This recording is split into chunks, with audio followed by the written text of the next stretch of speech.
मोहब्बत करे सोई रहनुमा व तुइज़ मंतशा व तुज़िल्लु मंतशा। अस्सलाम वालेकुम, वेलकम, वलीकार, खुश आमदीद, अहलन व सहलन। प्रोग्राम वॉइस ऑफ प्रोफेशनल में आपके साथ आपका अपना होस्ट इरफान अहमद मेमन पेश खिदमत है। जैसा कि आपको पता है कि हमारे प्रोग्राम में मुख्तलफ इंजीनियर्स को, डॉक्टर्स को और मुख्तलफ शोबों से ताल्लुक़ रखने वाले प्रोफेशनल्स को हम अपने इंटरव्यू का हिस्सा बनाते हैं। आज भी हमारे साथ मौजूद है एक नौजवान जिनका ताल्लुक सिंध से है। वेलकम करते हैं मोहम्मद फैसल मेमन को। अस्सलाम वालेकुम फैसल, कैसे हैं? ठीक ठाक, मजे में, सब खैरियत? वालेकुम अस्सलाम जी, अल्हम्दुलिल्लाह मैं बिल्कुल ठीक। इरफान साहब आप सुनाएं, कैसे हैं? अल्हम्दुलिल्लाह, अल्लाह का करम, फर्स्ट क्लास, मैं ठीक हूँ। कैसा लग रहा है फैसल? अल्हम्दुलिल्लाह बहुत अच्छा लग रहा है। काफी दिन से आपका प्रोग्राम देख रहे थे, तो आज इसका पार्ट बनने में बड़ी खुशी हो रही है। हमारे जो देखने वाले हैं उनको थोड़ा सा आप अपना इंट्रोडक्शन दें कि आप सिंध के किस शहर से ताल्लुक रखते हैं और आपने अपनी एजुकेशन कहाँ से स्टार्ट की? छोटा सा एक शहर है गंबट, जो खैरपुर मीरठ डिस्ट्रिक्ट में आता है। मैं वहाँ से बिलोंग करता हूँ, गंबट सिटी से। गंबट जी जी। आजकल मेडिकल सिटी भी कहलाता है ड्यू टू जिम्स। वहाँ पर Gambat institute of medical science है, जो एक बड़ा इंस्टीट्यूट है जहाँ पे एमबीबीएस की डिग्री, एससीपीएस और बीडीएस की डिग्रीज भी दी जाती है। अब गंबट में भी वो यूनिवर्सिटी ओपन हो गई है। तो बाकी पूरी सिंध से, पंजाब से, पूरे पाकिस्तान से पेशेंट भी आते हैं जिनका इलाज फ्री किया जाता है गंबट में। तो गंबट इस वजह से काफी फेमस हो गया है। अपनी एजुकेशन कहाँ से स्टार्ट किया और किस तरह एजुकेशन स्टार्ट किया? मेरी education basically Iqra public higher secondary school Gambat से है। तो मैंने स्टार्ट किया वहाँ से क्लास केजी से। तो फिर वहाँ से ही वहीं सेम स्कूल से इंटरमीडिएट तक मैंने कंप्लीट किया अपनी एजुकेशन। 2009 का टाइम था जब यूनिवर्सिटी का एंट्री टेस्ट हमने दिया था और यूनिवर्सिटी में सिलेक्ट हुए थे। तो उस टाइम पे काफी चीजें, सिर्फ 2 या 3 ऑप्शन होते थे, या तो इंजीनियर या तो डॉक्टर, बस खत्म। तो ये चीजें होती थी। अच्छा। क्योंकि इतनी हमारे पास भी यही मसला होता था कि हमारे पास 2 ही ऑप्शन है, डू और डाई। इससे होता है कि मुझे इन चीजों का, इलेक्ट्रिकल एंड इलेक्ट्रॉनिक्स का बड़ा इंटरेस्ट था काफी बचपन से ही ना। तो इसलिए मैंने फिर वो फील्ड सिलेक्ट की, चूज की इलेक्ट्रॉनिक इंजीनियरिंग। तो काफी जगह मैंने एंट्री टेस्ट दिया था, तो काफी जगह पे मेरी सिलेक्शन हो भी गई थी।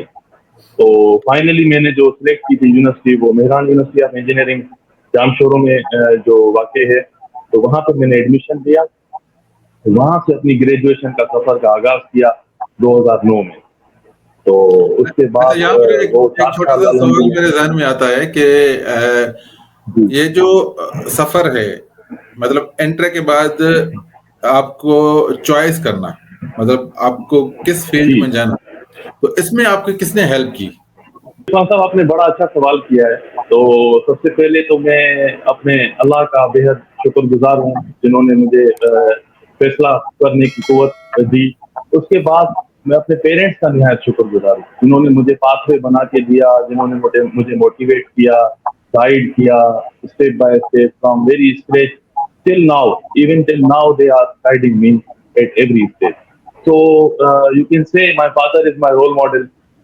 तो आपकी सिलेक्शन हो गई मेहरान यूनिवर्सिटी में, तो आपको कैसा लग रहा था जब आपका फर्स्ट डे था और आपके पेरेंट्स का क्या रिएक्शन था? ठीक है, तो वहाँ पे पहले बिल्कुल नई नई हर हर हर चीज नई लग रही थी, हर जगह नए बंदे, नई जगह, और थोड़ा सा नर्वस था शुरू में, लेकिन आहिस्ता आहिस्ता माहौल के साथ सेट होते गए।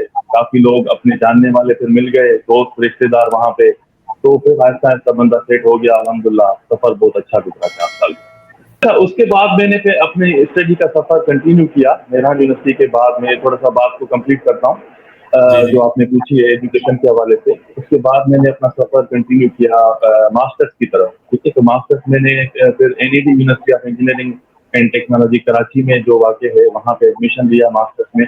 अच्छा, क्योंकि मेरा, आपको मैंने पहले ही बताया कि शुरू से ही मेरा इंटरेस्ट रहा है इलेक्ट्रॉनिक्स में, तो मैंने मास्टर्स भी अपनी फील्ड में इलेक्ट्रॉनिक्स में ही कंटिन्यू किया। तो बेसिकली यहाँ पे इंडस्ट्रियल इलेक्ट्रॉनिक्स होता है, इंडस्ट्रियल इलेक्ट्रॉनिक्स में फिर 2 साल का मास्टर्स वहाँ से कंप्लीट किया एनईडी। अच्छा, ये जो ग्रेजुएशन का टाइम पीरियड है, तो इसमें कोई ऐसी दिक्कत या ऐसा कोई प्रॉब्लम क्योंकि जाहिर बात है हम एजुकेशन कर रहे होते हैं, साथ में हमारे साथ जिंदगी भी चल रही होती है और प्रॉब्लम्स भी साथों साथ बिल्कुल। चल, तो उसको आप किस जी, नजर जी, से देखते बिल्कुल, काफ़ी प्रॉब्लम पेश आए थे। तो उस टाइम पे काफ़ी पॉलिटिकल एनवायरनमेंट भी था यूनिवर्सिटीज़ में। तो उस वजह से काफ़ी टाइम यूनिवर्सिटी हमारी हॉस्टल खाली करवा दी गई थी, बंद भी हो गई थी कुछ डिस्प्यूट की वजह से। तो ये मुश्किलातें पेश आई थी। बाकी अल्हम्दुलिल्लाह बहुत अच्छा सफ़र रहा, बहुत कुछ सीखने को मिला, काफ़ी प्रैक्टिकल्स हमने किए, काफ़ी दोस्त यार बने नए, जो आजकल बड़े अच्छी-अच्छी पोज़ीशंस पे हैं, काफ़ी डिफरेंट कंट्रीज़ में सर्व कर रहे हैं। हैं? तो great. This is the best time of the life you can से। तो मेरे वालिद साहब खुद डॉक्टर थे और मेरी वालदा भी एचएससी टीचर थी, हायर सेकेंडरी टीचर थी, गर्ल्स कॉलेज में, गर्ल्स स्कूल में सॉरी। तो हमने उनको शुरू से ही देखा है कि वो अपनी ड्यूटी खूब निभाते थे और टाइम पे जाते थे, वालिद साहब भी अपनी ड्यूटी पे जाते थे। तो इसलिए हमने भी उनको देख के फॉलो करके बड़ा अपना काम जो है अल्हम्दुलिल्लाह बड़ी सेटिस्फेक्शन के साथ, तसल्ली के साथ, वही, क्योंकि मैंने आपको बताया my father is my role model, उनको हम देख के ही बड़े हुए हैं। तो वो बेसिकली अल्हम्दुलिल्लाह काफी एजुकेटेड भी हैं और वो जॉब भी अच्छी जगह पे कर रहे थे, तो उनको देख के हम सीखे हैं सारी चीजें। तो वही सोच और वही तरीका अल्हम्दुलिल्लाह हमने भी अपनाया है। अल्हम्दुलिल्लाह अपना सारा काम उनको देख के ही हमने सीखा है। माशाल्लाह, बहुत जबरदस्त बात हुई। अच्छा, यहाँ से मुझे एक सवाल आता है, हम आते हैं अब कैरियर की तरफ। यहाँ से एक फैसल जी, साहब जो हैं वो ग्रेजुएशन करके और मास्टर्स करके हायर एजुकेशन लेके यहाँ से निकलते हैं, तो हमारे पास एक बहुत बड़ा पहाड़ खड़ा हो जाता है। हमारे फैमिली की तरफ से भी बहुत बड़ा जो है एक सेंटेंस हमें सुनने को मिलता है कि अच्छा जॉबलेस हो, अच्छा जॉब नहीं करता। जी, जी, बिल्कुल, बिल्कुल, बिल्कुल। अच्छा, ये बहुत ये बड़ा ये ऐसा सवाल है जो कि ये जो नया स्टूडेंट यंग हो और उन्होंने जी, ग्रेजुएशन कंप्लीट की हो और उसको थोड़े टाइम के लिए भी अगर जॉब ना मिली, तो हमारे पास क्या होता है कि वो ताने शुरू हो जाते हैं। और बिल्कुल, वो बिल्कुल। अब वो जो ताने ताने तो पता है वो दूसरों के नहीं होते, अपनों के ही होते हैं। अपने अपनों के हाँ, बिल्कुल, अच्छा, अपने ही पूछते हैं, अपने उनको सर दर्द इतना बिल्कुल, होता है कि बिल्कुल। भाई एक बच्चा है, जी, जाहिर बात है उसने ग्रेजुएशन की है, तो उसको जॉब के लिए जाहिर बात है हमारे पास ट्रेंड क्या है, हमारे पास ट्रेंड ये है कि अगर कोई एक्सपीरियंस बंदा होगा तो हम जॉब पे रखेंगे, ऐसे ही। एग्ज़ैक्टली, एग्ज़ैक्टली, हाँ, हर कंपनी बिल्कुल, यही चाहती है, मगर कंपनियां क्या करती है, रिस्क लेती हैं, लो सैलरी पे लेके आती हैं इंजीनियर को और फिर अपना कैरियर स्टार्ट करवाती हैं। ठीक है, तो यहाँ पर बिल्कुल आपने सही। अपना कैरियर कहाँ से स्टार्ट किया और कैसे किया? ये तो बड़ा सबसे इंटरेस्टिंग क्वेश्चन आपने पूछा है, जो काफ़ी टाइम पे इंटरव्यूज़ देना, अप्लाई करना, टेस्ट वगैरह देना, एनटीएस में काफ़ी वो उस टाइम पे एनटीएस बड़ा चलता था। तो एनटीएस में जो भी पोस्ट आती थी, कोई अप्लाई करे ना करे, मैं तो ज़रूर करता था।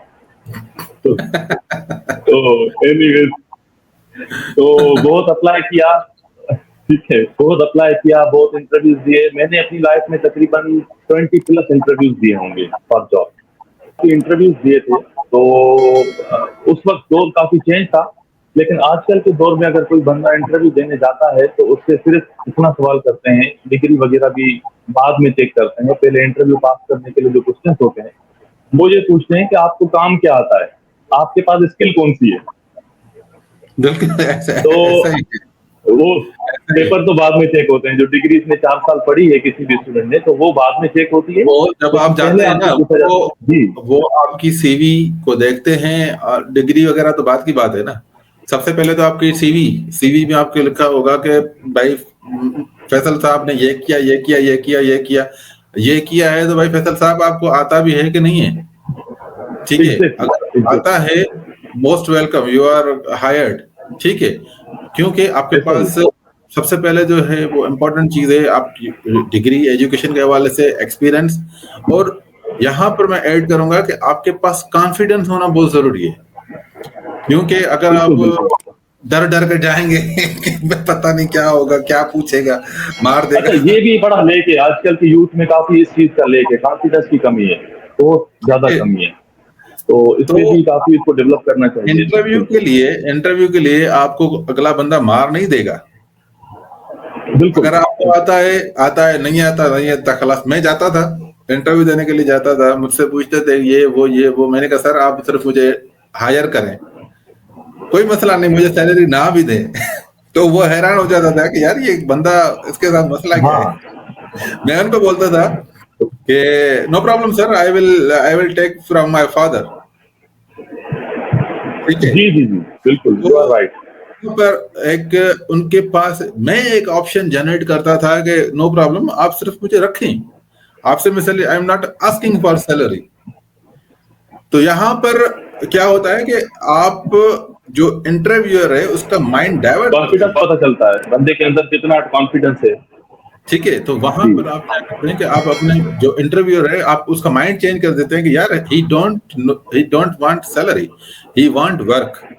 ठीक है, जब आप वर्क की यस, बात कर रहे यू होते हैं ना, तब आप वो जो है ना उसको सोचने पे मजबूर कर रहे होते हैं कि yes he is the right person. अगर मैं कहूंगा कि नहीं सर मुझे यस, बिल्कुल। पहले सैलरी बता दें कि मुझे 10,000 देंगे, 12,000 देंगे, 15, तो उधर ही अटके रहेंगे ना, तो वो कहेगा कि इसको सिर्फ सैलरी से ताल्लुक है, बाकी काम से ताल्लुक नहीं है। ऐसे बिल्कुल ठीक कह रहे हैं।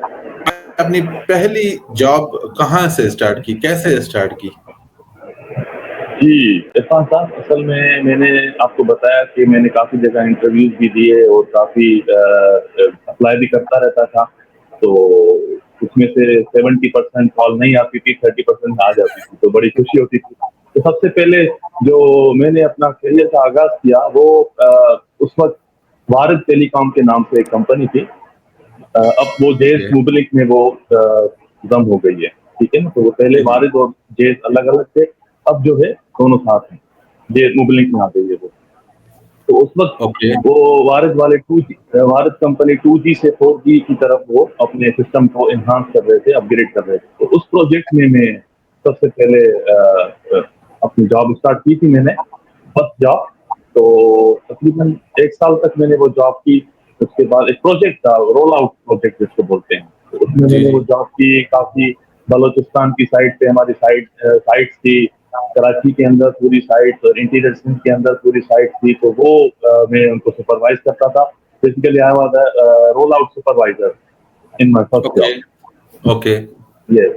तो वो एक साल तक मैंने अपना प्रोजेक्ट कंप्लीट किया, लेकिन दैट वाज वेरी चैलेंजिंग क्योंकि उसमें ट्रैवलिंग बहुत ज़्यादा थी और मुझसे ट्रैवलिंग इतनी नहीं होती। तो ये है, उसमें ट्रैवलिंग बहुत थी, तो इसलिए मैं 1 साल के बाद फिर मुझे स्विच करना पड़ा दूसरी जॉब की तरफ।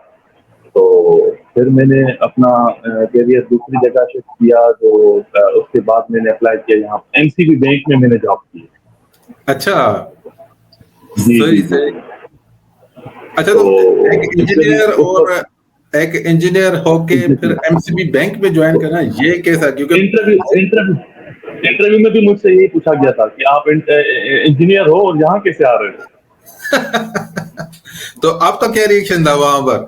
तो तो मैंने बोला बिल्कुल, बिल्कुल इसका जवाब मैंने उनको समझाया कि इंजीनियरिंग में हम मैनेजमेंट भी सीखते हैं, इंजीनियरिंग में हम काफ़ी चीज़ें पढ़ते हैं। तो वो हम for example if you are giving me the chance to manage your accounts, तो मैं उसको काफ़ी अच्छे तरीके से मैनेज भी कर सकता हूँ। क्योंकि इंजीनियर तो मैथमेटिशियन तो होते ही हैं, हिसाब-किताब के पक्के होते हैं, ठीक है? तो that's why they can do the job easily in bank. तो मैंने उनको इस तरह से आमादा किया, तो वो फिर वहाँ पे मुझे जॉब मिली, ठीक है? तो उन्होंने फिर हायर कर लिया था मुझे, तो क्योंकि मैंने उनको मोटिवेट किया था एंड जस्टिफाई किया था ना उनके क्वेश्चंस को, तो फिर उन्होंने मुझे वो जॉब दे दी थी। तो फिर मैंने वहाँ पे जॉब की, 1 साल वहाँ पे जॉब की, फिर वहां पर उसके आपने बाद मैंने स्विच किया किस पोजीशन पे आप रहे? Banking officer. I was a banking officer. Banking officer, okay okay, ठीक है। यस। ठीक है, तो उसके बाद फिर 1 साल बाद मैंने फिर स्विच किया। अच्छा, मेरी ये आदत रही है कि जब भी ये मैं सबको एडवाइस करूँगा कि अगर कोई अच्छी अपॉर्च्युनिटी मिल जाती है तो स्विच करना चाहिए। हमेशा एक जगह पे कभी नहीं रुकना चाहिए। बिल्कुल, बिल्कुल ऐसा ही दिस है। Is for growth. ठीक है, तो फिर मुझे उसके बाद अच्छी अपॉर्चुनिटी दूसरी जगह मिली। मास इंटरनेशनल कंपनी है, जो different security equipments and different sensors and systems को different companies को हम install services देते थे, like like in your banking sections, uh, in your OGDCL and different companies वो हम services provide करते थे, जो गैस मॉनिटर्स थे, प्रेशर सेंसर थे, तो वो हम उनको सप्लाई करते थे एंड सर्विसेज भी देते थे। तो फिर मैंने वो जॉब कंटिन्यू की। ठीक है, उसके बाद फिर मैंने जॉब जो की थी, क्योंकि मैंने काफी I am experience from different field, ये आपको बता दूं, हर फील्ड का मैंने मजा लिया है, एक्सपीरियंस हासिल किया है। ठीक है, अच्छा, अच्छा। तो अल्हम्दुलिल्लाह अल्हम्दुलिल्लाह जी जी। उसके बाद फिर मैंने जॉब कंटिन्यू की थी आर्टिस्टिक मिलीनर्स में, बीइंग टेक्सटाइल कंपनी थी, जहाँ पर वो जीन्स की पैंट्स वगैरह बनती थी, और वो हम फिर एक्सपोर्ट करते थे बाहर, जर्मनी, फ्रांस, अच्छा, यूके। ये जॉब्स आपने किस सिटी में की हैं? मतलब सिंध के मुख्तलिफ जी, ये सिटीज सारी में? जॉब मैंने जी जी जी कराची में ही की है मैंने। अच्छा, सारी जॉब्स ऑल आपने जॉब कराची और में इन की है। ठीक है, कराची, यस ठीक यस, है। कराची में ही तो की है। आपने ग्रेजुएशन के लेकिन वो बाद उधर शिफ्ट हो गए थे या? ठीक है। जी, मैं कराची शिफ्ट हो गया था ड्यूरिंग माय फर्स्ट जॉब। नहीं, मैं तो मास्टर्स के टाइम पे ही शिफ्ट हो गया था कराची, क्योंकि मैं अच्छा, एमईडी से अच्छा। मास्टर्स कर रहा था, तो कराची शिफ्ट हो गया था। तो बेहतरीन। जी, आर्टिस्टिक में मैंने 5 साल तकरीबन काम किया, जहाँ पे काफी नए नए सिस्टम्स हमने डिजाइन करवाए फ्रॉम द फॉरेनर्स। हमारे पास एक फिलिपाइंस की टीम आती थी, जो स्टिचिंग डिपार्टमेंट था, वहाँ पर एक सिस्टम लगाया था हमने, automation system, stitching automation system. एक बार उसका प्रॉपर नाम था INA हेगर सिस्टम। तो वो पूरा इम्प्लीमेंट किया था हमने फॉरेन की टीम के साथ मिलके। ये भी काफी अच्छा एक्सपीरियंस रहा, और क्योंकि वो तो प्योर इलेक्ट्रॉनिक्स की साइड पे नई नई चीजें डेवलप करना, काफी हमारे ETP प्लांट्स थे, उसमें कोई नए सेंसर इंस्टॉल करना, वो तकरीबन 5 साल का सफर मेरा वहाँ आर्टिस्टिक में बहुत अच्छा गुजरा। उसके बाद फिर जो मैं अभी करंट जॉब कर रहा हूँ as a lecturer in Dawood university of engineering and technology, cyber security department में। तो ये मैंने फिर जॉब में अप्लाई किया था, और फिर अल्हम्दुलिल्लाह अभी आपके सामने मैं लेक्चरर हूँ। अच्छा, ये बहुत बड़ा टॉपिक है मेरे नज़र में। साइबर सिक्योरिटी जो करंट दौर की जो बेसिक है या नीड है, साइबर सिक्योरिटी और AI इंटेलिजेंस। मैं चाहूँगा यहाँ पर आप थोड़ा सा इस चीज़ को एक्सप्लेन करें। AI इंटेलिजेंस में क्या फ़र्क है और साइबर सिक्योरिटी, दोनों आपस में मर्ज जी किस तरह होते हैं और क्या-क्या हैं? मतलब पहले आप AI पे आए जाएँ, उसके बाद फिर हम चलते हैं साइबर सिक्योरिटी की तरफ। जी जी, बिल्कुल। इरफान साहब, जैसे मैंने आपको बताया कि मेरी अभी करंट रिसर्च, जो PhD में रिसर्च चल रही है, वो भी AI एंड साइबर सिक्योरिटी से रिलेटेड ही है। तो उसमें मेरा अभी करंट काम चल रहा है। तो मैं यहाँ सबको बताता हुआ चलूँ कि you all know very well कि AI का मकसद basically, from the name it is very much clear, नाम से ही क्लियर है, आर्टिफिशियल इंटेलिजेंस। तो इसका मतलब ये है कि जैसे इंसान ये के अंदर चीज़ अल्लाह ने ये नेचुरल चीज़ पर। जी जी ये चीज़ जो है आर्टिफिशियल इंटेलिजेंस नाम से हमें पता चलता है, मगर हमारे जो नौजवान हैं, उनको इनके डिटेल में बारे में पता नहीं है। मैं चाहूँगा कि यस, आप इसको मैं थोड़ा-सा मैं एक्सप्लेन बिल्कुल बिल्कुल करें, बिल्कुल जैसे बता रहा हूँ। वो जिस तरह हम कहते हैं ना कि सलीस उर्दू में समझा दें कि इसका जी जी फंक्शन क्या है और ये क्यों ज़रूरी है? जी जी, मैं बिल्कुल ऐड करना चाहूँगा कि इस आर्टिफिशियल इंटेलिजेंस का मकसद बिल्कुल सेम है। जैसे एक इंसान होता है, इंसान किसी एनवायरनमेंट में जाता है, उस एनवायरनमेंट को पहले देखता है, फिर उससे कुछ चीज़ें गेन करता है कि ये, फॉर एग्जांपल आप जा रहे हो नारायण कागन, ठीक है, विजिट पे, तो वहाँ पे आप देख रहे हो कि पहाड़ी है, ग्रीनरी है, ठीक है, जो लेक्स हैं काफ़ी, तो उसको आप ऑब्जर्व कर रहे हो, फिर डिसाइड कर रहे हो कि मुझे अभी इसमें जाना चाहिए या नहीं जाना चाहिए। तो on the other side artificial intelligence is the same thing.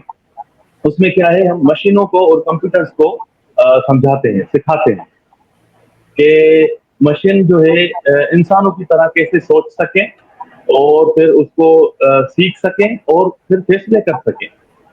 फैसले करने के बाद वो मशीन ही खुद कोई प्रॉब्लम सॉल्व कर सके। तो आर्टिफिशियल इंटेलिजेंस की बिल्कुल बेसिक डेफिनेशन यही है कि बिल्कुल आसान अल्फाज में, जैसे आपने कहा सलीस उर्दू में, तो इसको ऐसे ही डिफाइन करेंगे कि किसी भी मशीन को या कंप्यूटर को हम कोई चीज सिखाएं, समझाएं, फिर वो मशीन उस डेटा के मुताबिक वो खुद फैसला करे और किसी प्रॉब्लम को सॉल्व करे। तो this is means artificial intelligence. इसका मतलब ये हुआ कि हम उसको प्रोग्रामिंग के थ्रू हम उसको कमांड दें। बिल्कुल, मैं अभी इस पे आता हूँ कि एक्चुअली इसमें 3 स्टेप्स होते हैं, ठीक है? आर्टिफिशियल इंटेलिजेंस के 3 स्टेप्स होते हैं।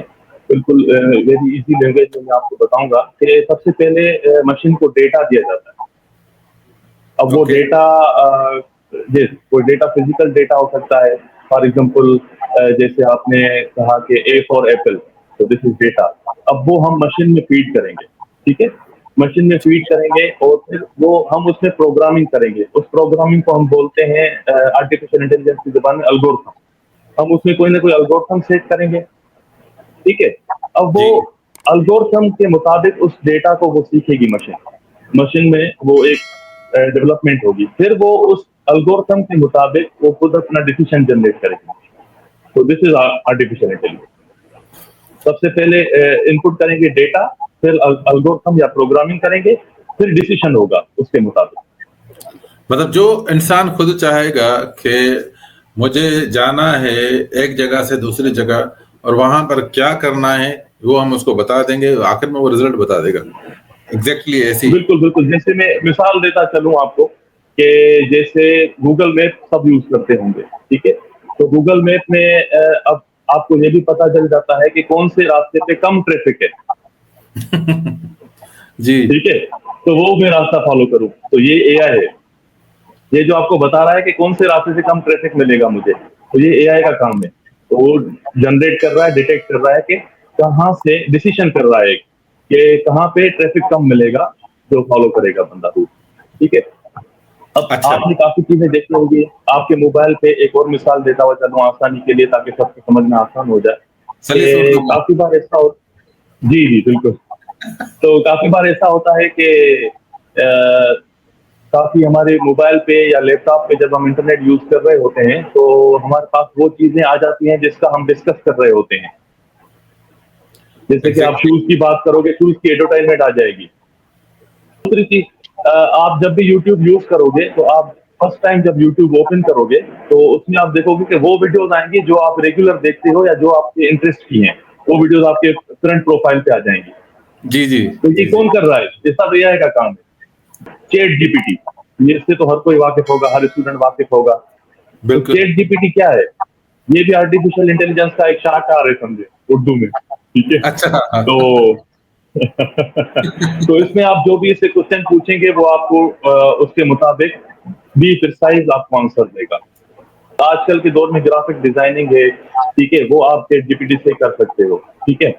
आप कोई ड्राफ्टिंग है, डॉक्यूमेंटेशन है, वो आप चैट जीपीटी से, नोट्स हैं, असाइनमेंट्स हैं, प्रोग्रामिंग है, इवन प्रोग्रामिंग, वो चैट जीपीटी से वो एज इट इज, आप एक सिर्फ वर्ड लिखोगे, उसकी पूरी आप। चैट जीपीटी से कई गुना ज्यादा इंफॉर्मेशन रखता है, तो हमारे पास फिल एक्चुअली वक्त वो फ्री है। वो चैट जीपीटी इज पेड। अगर आप प्रीमियम फीचर्स आप इस्तेमाल करना चाह रहे हो चैट जीपीटी के, तो वो पेड है। ये जैसे दुनिया में हर बिजनेस में कंपटीशन चलता है ना, तो इसमें भी कंपटीशन है। दिन ब दिन नए नए टूल्स आते जा रहे हैं। जैसे बिल्कुल ऐसा ही गूगल है। ने लॉन्च किया है जेमिनाई, जेमिनाई लॉन्च किया है, तो वो भी इसकी तरह काम करता है, चैट जीपीटी की तरह। तो साइबर सिक्योरिटी क्या है और साइबर सिक्योरिटी क्यों जरूरी है? इसमें मैं ऐड करना चाहूंगा कि साइबर सिक्योरिटी, इसका भी सलीस उर्दू में अगर मैं बताऊं, तो नाम से ही पता चल रहा है कि साइबर का मतलब है ये जो पूरा स्पेस है जिसमें हम इंटरनेट चला रहे हैं। हर जो डिवाइस जिसमें इंटरनेट चल रहा है, that is related to your cyber, ठीक है? अच्छा, ओके, उसकी सिक्योरिटी मीन्स उसको सेफ गार्ड करना, उसको सिक्योर करना। तो अच्छा, ये क्यों जरूरी है? ये सिर्फ हम लोगों की वजह से जरूरी है क्योंकि आजकल 90% ऑफ द यूनिवर्स वो जो यूज कर रहे हैं, डिजिटल डिवाइसेस यूज कर रहे हैं, mobile phone, laptop, smart watches, etc. तो इस वजह से साइबर सिक्योरिटी की नीड पड़ी, क्योंकि हम लोग खुद डिजिटल डिवाइसेस का ज्यादा यूज कर रहे हैं। अब इसमें होता क्या है बेसिकली, जो हम सोशल मीडिया अकाउंट्स हैं या कोई प्राइवेट डेटा है जो हम फेसबुक है, व्हाट्सएप है, इंस्टाग्राम है, ये सारी चीजें, अब इसमें हमारा प्राइवेट इंफॉर्मेशन होती है हर प्रोफाइल पे, ठीक है। तो साइबर सिक्योरिटी का मकसद यही है कि प्राइवेट इंफॉर्मेशन को, और जो कंप्यूटर में हमारी फाइल्स पड़ी हैं उनको, और जो बैंकिंग के अकाउंट्स हैं उनको, और जो कंप्यूटर नेटवर्क्स हैं आपस में जो कम्युनिकेशन हो रही है डिफरेंट नेटवर्क्स की, उन सबको सेफ गार्ड करना, सिक्योर करना, इसको बोलते हैं साइबर सिक्योरिटी। जी, multi factor authentication different factor से आपके सिस्टम की पहचान करता है पहले कि इसका ओनर वाकई यूज कर रहा है या कोई और यूज कर रहा है सिस्टम को। तो ये हमेशा ऑन करना चाहिए। टू फैक्टर ऑथेंटिकेशन जैसे फेसबुक में होता है, टू फैक्टर ऑथेंटिकेशन है, अब आपकी ईमेल्स में है। तो इससे ये होता है कि डिफरेंट फैक्टर, फॉर एग्जांपल आपका फेस है, फिंगरप्रिंट है, ओटीपी है, तो ये सारे फैक्टर्स होते हैं जिससे फिर आपका अकाउंट एक्सेस हो सकता है। अगर ये ऑन करेंगे तो इसके बाद ही, तीनों के बाद ओपन होगा। जब तक ये 3 फैक्टर्स या 4 फैक्टर्स जो भी आप सेट कर रहे हो वो हम पास नहीं कर देते वो स्टेज, तब तक वो अकाउंट एक्सेस नहीं मिलेगा। एक चीज ऐड करूंगा कि आप जब भी इस तरह की कोई जो ऑथेंटिकेशन डालें तो आपके पास 2 मोबाइल होना बहुत जरूरी है। एक में आप जहां पर चलाते हैं वो जो कोड हो या ओटीपी हो वो दूसरे मोबाइल में आनी चाहिए। इससे ये होगा कि सेम मोबाइल में आपके पास अगर एक मोबाइल आपका हैक हो जाता है सपोज, फिर आपका जो कोड है वो दूसरे में आएगा तो वो आपका हैकिंग से बच जाएगा। कोई इस फील्ड में आना चाहता है तो उसके लिए उसको किन डॉक्यूमेंट्स की जरूरत है या क्या डिग्री की जरूरत है? एक्चुअली मैं अभी खुद साइबर सिक्योरिटी में ही पढ़ा रहा हूँ बच्चों को, अंडर ग्रेजुएशन। तो अंडर ग्रेजुएट के बच्चे हमारे पास यूनिवर्सिटी, दाऊद यूनिवर्सिटी में पढ़ते हैं। तो इसका सिंपल तरीकेकार है, किसी भी यूनिवर्सिटी में अगर बच्चा जाना चाहता है तो उसके इंटरमीडिएट एंड मैट्रिक में अच्छे ग्रेड्स होने चाहिए। उसके बाद एंट्री टेस्ट में अप्लाई करेगा, वो टेस्ट पास करके सिंपली आ सकता है। उसके लिए कोई एज लिमिट है या फिर मैट्रिक के बाद वो आ सकता है या इंटर के बाद, इंटरमीडिएट के बाद एंट्री टेस्ट। जी जी, इंटरमीडिएट के बाद ये 4 साल डिग्री है, बीएस की डिग्री है, बिल्कुल। अच्छा अच्छा, इस डिग्री को हासिल करने के बाद फिर वो कहीं पर जॉब कर सकता है, जिस तरह हमारे पास एग्जैक्टली। आप देखें इसका, ये जो आजकल जमाना है ना, दौर है, ये इस वक्त करंट जो ट्रेंड चल रहा है, हर दौर का एक ना एक ट्रेंड होता है। जैसे हमारे दौर में इलेक्ट्रिकल, मैकेनिकल, सिविल, इसका बड़ा ट्रेंड था, ठीक है। तो आप भी इलेक्ट्रिकल इंजीनियर हैं, आप खूब जानते हैं उस दौर में इलेक्ट्रिकल का कितना स्कोप था। तो अब इस वक्त जो दौर चल रहा है that is pure cyber security, artificial intelligence and computer science. इसका काफी रुझान है बच्चों में, और जॉब्स के हवाले से भी देखा जाए और एनवायरनमेंट के हिसाब से भी देखा जाए, क्योंकि हम सब लोग डिजिटल डिवाइसेस से ट्रैप हो चुके हैं, हर कोई बंदा यूज कर रहा है। तो हर सबको स्मार्ट वर्क चाहिए और उसको सिस्टम सिक्योर चाहिए, तो ये चीजें तो लाजमी है, ये आगे और बढ़ती जाएंगी। तो इसलिए साइबर सिक्योरिटी एआई की इस वक्त भी नीड है और आगे बढ़ती जाएगी, कम नहीं होगी, आई थिंक तो। अभी जिस फेज में हम लोग हैं, ये करंट सिनेरियो जो है वो डेवलपिंग फेज में है, एआई और साइबर डेवलप हो रहे हैं, तो ये आगे और एडवांस होते जाएंगे तो काफी इसका स्कोप बढ़ जाएगा। और आगे चल के ये सारे मशीनरी के ऊपर काम करेंगे और मेरे ख्याल में जो लेबर है उसको भी रिड्यूस कर देंगे और ये रोबोटिक वर्ल्ड हो जाएगी और लोग कम होंगे और कमांड वाले होंगे, वो सिर्फ बंदे होंगे, बाकी काम करने वाले जो है मेरे ख्याल में रोबोट होंगे। इंसान की बड़ी नीड होगी आगे फ्यूचर में। फॉर एग्जांपल आजकल ये ट्रायल बेस पे काफी ऑपरेशंस मेडिकल साइंस में रोबोट कर रहे हैं, ठीक है। काफी कंट्रीज में आपने न्यूज सुनी भी होगी। और इसके अलावा स्मार्ट इरिगेशन, स्मार्ट होम्स, इस पे भी काफी काम हो रहा है, ठीक है ना। तो ये चीजें हैं, तो इसको बनाने के लिए इंसान की ही जरूरत पड़ेगी, जिसके पास ये साइबर सिक्योरिटी एआई की स्किल्स होंगी, वही आगे कामयाब होंगे। आज तो उससे भी बहुत कमा रहे हैं, तो अर्निंग के बहुत सारे मेथड आ गए हैं, सिर्फ इंजीनियर्स एंड डॉक्टर्स पे अब सोच महदूद नहीं है, ठीक है। तो ये काफी एक्सटेंड हो गई है, एआई स्पेशलिस्ट हैं, साइबर सिक्योरिटी स्पेशलिस्ट हैं। तो देखिए ये चीज जो है ना, एआई एंड साइबर, ये आपकी हर डिपार्टमेंट में काम की है, हर डिपार्टमेंट आजकल स्मार्ट वर्क चाह रहा है, इवन इलेक्ट्रॉनिक्स हो, इलेक्ट्रिकल हो, उसमें भी स्मार्ट वर्क चाहिए। अब स्मार्ट वर्क के लिए हमारे पास आर्टिफिशियल इंटेलिजेंस है, ठीक है। अब आर्टिफिशियल इंटेलिजेंस आपने अप्लाई कर दिया, आप हर डिपार्टमेंट में ये अप्लाई कर सकते हो, लेकिन उसके बाद फिर जो डेटा है उसको सेफगार्ड भी तो करना है ताकि अटैक ना हो सके। तो ये चीजें हर डिपार्टमेंट में वैलिड होती, अप्लाई होती। हमारे जो देखने वाले हैं, जो आज हमारा इंटरव्यू देखेंगे, उन नौजवान को कोई ऐसा मैसेज दें जिससे उनकी जिंदगी बदल जाए। ये वक्त जो करंट सिनेरियो है, करंट सिचुएशन है, एक्चुअली ये तुम्हारी सोच, तुम्हारी मेहनत और तुम्हारे ख्वाबों का वक्त है। जिंदगी कभी भी आसान नहीं होती और हर मुश्किल जो भी आती है तुम्हें कुछ नया सिखाती है। कामयाबी उन्हीं लोगों को मिलती है जो हार मानने के बजाय हर बार नए हौसले से खड़े होते हैं। तो याद रखना, हमेशा असल ताकत तुम्हारा किरदार, तुम्हारी नीयत और तुम्हारी मुस्तकिल मिजाजी है। हालात जी, कैसे भी हो, क्यों ना हो, कैसे भी हालात हो, और ये बात याद रखना, नाकामी जब भी आती है तो बंदे को उस रास्ते से हटाती है जो तुम्हारे लिए थी ही नहीं कभी। अपने ड्रीम के लिए, अपने मकसद के लिए हमेशा इतनी मेहनत करो जितनी अपने सांस लेने के लिए करते हो। सितारों से आगे जहां और भी हैं, अभी इश्क के इम्तिहान और भी हैं। यहाँ पर मैं कहूंगा कि खुद ही को कर बुलंद इतना कि हर तकदीर से पहले खुदा खुद बंदे से पूछे, बता तेरी रजा क्या है।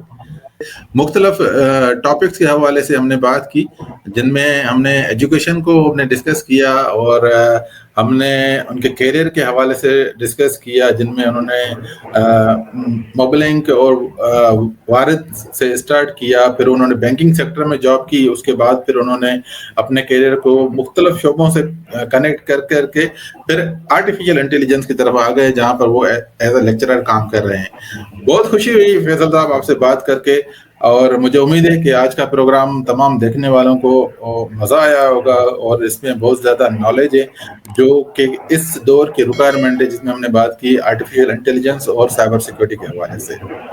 हमें दीजिए इजाज़त। पाकिस्तान जिंदाबाद। अल्लाह हाफिज़। अल्लाह।